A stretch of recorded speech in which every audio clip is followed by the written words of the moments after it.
आता अहमदाबादमध्ये झालेल्या विमान दुर्घटनेमध्ये 265 जणांचा मृत्यू झाला आणि या भीषण विमान दुर्घटनेमुळे झालेल्या आगीत या लागलेल्या आगीत 265 जण मृत पावले। मात्र विमानातील एक प्रवासी त्याच्यासोबत भगवद्गीता घेऊन जात होता। विमानातील सगळं साहित्य जळून खाक झालं, मात्र त्या भगवद्गीतेला साधा धक्का देखील लागलेला नाही। भगवद्गीतेतील पानं सुद्धा अगदी व्यवस्थित आहेत। एक चमत्कार म्हणावा त्याप्रमाणे या भगवद्गीतेला धक्का देखील लागला नाही, याचा आढावा घेतलाय आमच्या प्रतिनिधीनं।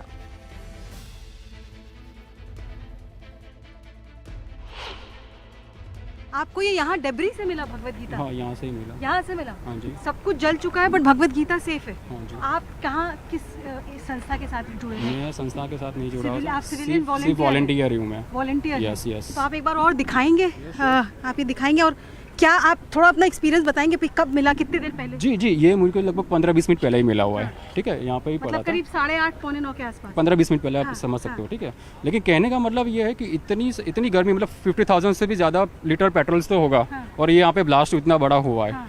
सारी चीज़ें जल गई है। हाँ। ठीक है, इसको कुछ नहीं हुआ। अंदर के पेजेस भी ठीक है? एवरी एक से एक पेज सेफ है। मैं आपको अंदर से खोल के दिखा सकता हूँ। ठीक है, आप देख सकते हो, सिर्फ छोटा होल पड़ा हुआ है, बाकी के सारे पेज नीट एंड क्लीन है। आप पढ़ भी सकते हो, एक भी पेज में कुछ नहीं हुआ। सी तो हम ऐसा मान सकते हैं, एक सिंपल कहते हैं जाको राखे साई या मार सके ना कोई, तो एक को तो एक तो सर्वाइवर है ही, एक से ज्यादा भी है। वैसे भी दो लोगों को रेस्क्यू किया गया जो जिंदा है। जी, ठीक है, जी। तो मतलब इसमें भी मेन इनका कंसेप्ट क्या है, कर्म का कंसेप्ट है। ठीक है, कि जैसा कर्म करोगे वैसा फल पाओगे। ठीक है, तो जो दो रेस्क्यू के भी कुछ कर्म अच्छे होंगे पिछले जन्म के। आपने खुद देखा है 2 लोगों को अलाइव रेस्क्यू करते हुए? आपने सुना है? सुना सुना है। आपने यस सुना यस है। Yes yes. देव तारी त्याला कोण मारी असं काहीसं भूमी चौहान यांच्या बाबतीमध्ये घडलंय। कारण विमानात बसण्यासाठी 10 मिनिटं उशीर झाला, त्यामुळे भूमी चौहान नावाच्या महिलेचा जीव वाचलाय। एअर इंडियाचं हेच दुर्घटनाग्रस्त विमान पकडण्यासाठी अहमदाबाद विमानतळाकडे त्या निघालेल्या होत्या आणि याच दुर्घटनाग्रस्त विमानातील प्रवाशांमध्ये त्यांचा आणि त्यांच्या पतीचा देखील समावेश होता। मात्र वाहतूक कोंडीमुळे उशीर झाला आणि त्यामुळे ते पोहोचू शकले नाहीत।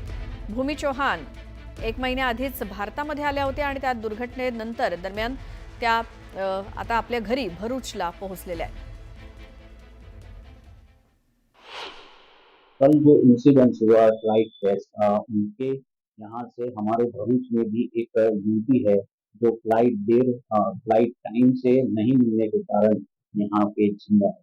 तो हम उनके परिवार के साथ बात करेंगे, पहले उनसे बात करेंगे। कितने सालों से आप वहाँ पे रह रहे थे? हम जस्ट 2 साल पहले ही वहाँ पे मूव हुए हैं और यहाँ पे आए हुए सिर्फ 1 महीना हुआ था इंडिया में, तो वैकेशन हम यहाँ पे आए थे। कौन रहता है आपका वहाँ पे? मैं और मेरे हस्बैंड वहाँ पे गए थे। अभी सिर्फ मैं अकेले ही ट्रैवल कर रही थी। और आप कैसे मतलब पहुँचे नहीं, बोर्डिंग नहीं हुआ, क्या हुआ? हाँ, मतलब वहाँ पे हमको पहुँचते थोड़ा 10 मिनट लेट हो गया बिकॉज ऑफ अहमदाबाद ट्रैफिक और ये सब की वजह से। तो वहाँ पे चेक इन का गेट सब बंद हो चुका था और उन्होंने मुझे आगे जाने ही नहीं दिया कि आप 10 मिनट पहले आते तो हम आपको जाने देते। अभी बोर्डिंग पैसेंजर का लिस्ट प्रिंट आउट हो चुका है और वो सब निकल चुका है, तो इसके लिए हम आपको जाने नहीं दे सकते। जब बाहर निकले और आपको पता चला कि क्रैश हो गया, तो कैसा फीलिंग हुआ? ऐसा सुन के तो फर्स्ट ऑफ ऑल तो मतलब ऐसी हालत ही नहीं थी कि मैं कुछ सोच सकूं। मुझे ऐसा ही फील हुआ कि मेरे माता जी और जो गणपति बापा हमारे भगवान है उनकी वजह से मैं तो बच गई, लेकिन ये जो भी इंसिडेंट हुआ है वो बहुत ही स्पीचलेस है। तो वो जो 241 जो लाइफ गई है, तो मैं मतलब शायद अगर मेरा इतना नसीब अच्छा होता तो मैं उस फ्लाइट में होती तो मेरी वजह से सब लोग भी बच सकते थे। ऐसा अभी मैं सोच रही हूँ। तो फिर मैं ऐसा फील करती कि I am the luckiest girl, but जो भी हुआ बहुत खराब है। आपने देखा कि जिस तरह ये यहाँ पे जो यूपी है बच गई है। तर अहमदाबाद इथल्या विमान दुर्घटनेमध्ये एक जण अगदी आश्चर्यकारकपणे बचावलाय। या विमानातनं प्रवास करत असून सुद्धा विश्वासकुमार रमेश असं बचावलेल्या प्रवाशाचं नाव आहे आणि हा प्रवासी विमानातील 11A या क्रमांकाच्या सीटवरती बसलेला होता। विश्वासकुमार रमेश या अपघातातून बचावल्यामुळे देवतारी त्याला कोण मारी या उक्तीची प्रचिती आली. विश्वास कुमार रमेश हा ब्रिटिश नागरिक असून तो भारतामध्ये त्याच्या कुटुंबियांना भेटण्यासाठी आला होता आणि भेटीनंतर विश्वास कुमार रमेश लंडनला परतत होते आणि त्यांच्यासोबत त्यांचे भाऊ अजय कुमार रमेश सुद्धा होते. मात्र ते या अपघातामध्ये वाचू शकले नाहीत. विमानानं टेक ऑफ केल्यानंतर 30 सेकंदातच विमान कोसळल्याची माहिती विश्वास कुमार रमेश यांनी दिली.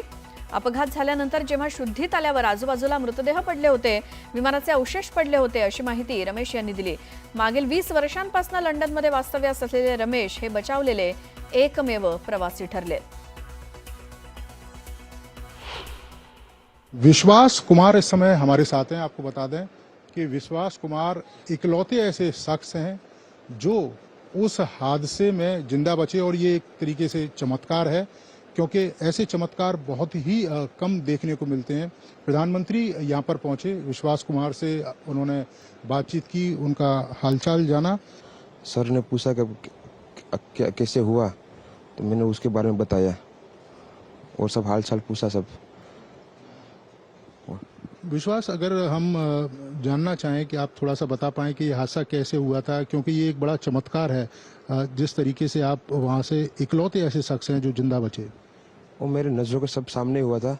मेरे खुद को भी बिलीव नहीं होता कि मैं कैसे उसमें से जिंदा बाहर निकला, क्योंकि थोड़ा टाइम लेके तो मेरे को लगा था कि मैं भी मरने वाला हूँ, लेकिन जब मेरी आँख खुल के मैं देखा ना तो मुझे लगा मैं जिंदा हूँ. तो मैंने ट्राई किया, जब मेरी सीट थे वो मेरी बेल्ट निकाला, मैंने वो ट्राई किया जहाँ से निकल सकते वहाँ से, तो मैं निकल गया वहाँ से. मेरे नज़रों के सामने एयर हॉस्टल और दूसरे आंटी अंकल सभी उसमें मेस हो गए थे सभी. अच्छा, थोड़ा सा बता पाएं, जब जैसे ही टेक ऑफ हुई फ्लाइट, क्या हुआ था और अचानक से ये कैसे हादसा हुआ? टेक ऑफ के बाद 1 मिनट के अंदर ही जब टेक ऑफ हुआ ना, तो सडनली 5-10 सेकंड कैसे लगा जैसे स्टक हो गया हो. बाद में से मेरे को लगा कि कुछ हुआ. बाद में प्लेन में लाइट ऑन हो गई, ग्रीन और वाइट. बाद में वो पता नहीं, वो प्लेन टेक ऑफ ज़्यादा करने के लिए वो रेस जो बोलते हैं क्या, रेस दिया होगा ऐसा कुछ, और सीधा स्पीड में ही घुस गया. जहाँ वो क्या था, वो हॉस्टल था एक हॉस्पिटल का. हाँ, हॉस्टल में. और सब सामने सब हुआ. ये जब फ्लाइट जब क्रैश हुई, उस समय हॉस्टल पे लैंड की थी, उसी समय आप बाहर निकले थे? नहीं, क्योंकि आई थिंक मेरे को जब मैं जो साइड पे था ना, वो साइड हॉस्टल पे नहीं लैंड हुई थी. हॉस्टल के जो ग्राउंड फ्लोर है ना, जैसे नीचे, वहाँ लैंड हुई थी. तो मुझे दूसरे के बारे में मेरे को पता नहीं, लेकिन मैं जहाँ लैंड हुआ था ना, वो नीचे की साइड थी. तो जब वहाँ थोड़ा पेस भी था प्लेन के जब बाहर, तो जब जैसे मेरा डोर टूटा ना सब, तो मैंने देखा ना जब सामने कि थोड़ा इधर पेस है, मैं ट्राई कर सकता हूँ निकलने के लिए. तो मैंने ट्राई किया निकलने के लिए, तो फिर मैं निकल गया उधर, क्योंकि अपोजिट साइड पे थे ना, वो बिल्डिंग का वो था ना दीवार, तो उधर से कोई शायद नहीं निकल सका होगा, क्योंकि उधर पूरा उधर ही क्रैश हुआ था. मैं जो जहाँ था वहाँ ही थोड़ा पेस था. फिर भी मेरे पता नहीं मैं कैसे बचा हूँ, क्योंकि मेरे नज़र के सामने ही सब 2 एयर हॉस्टल वो अंकल आंटी सब उधर ही सब. आप पैदल चल के आए वहाँ से निकल के? हाँ. और थोड़ा जब आग लगी ना, मेरा लेफ्ट हैंड भी जल गया थोड़ा. फिर एम्बुलेंस मेरे को उठा लेके इधर आया हॉस्पिटल में. अभी इलाज वगैरह कैसा हो रहा है? अभी कैसा फील कर रहे हैं आप? इलाज बहुत अच्छा है, यहाँ के लोग बहुत सपोर्टिंग है, बहुत अच्छा इलाज कर रहे हैं सब.